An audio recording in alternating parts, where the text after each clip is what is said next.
You ask Tiger to solve. This deals with linear equations with one unknown. The final result is y equals 10. Let's solve it step by step.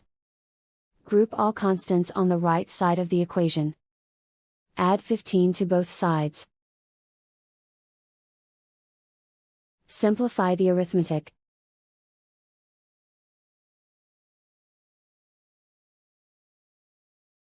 Isolate the y.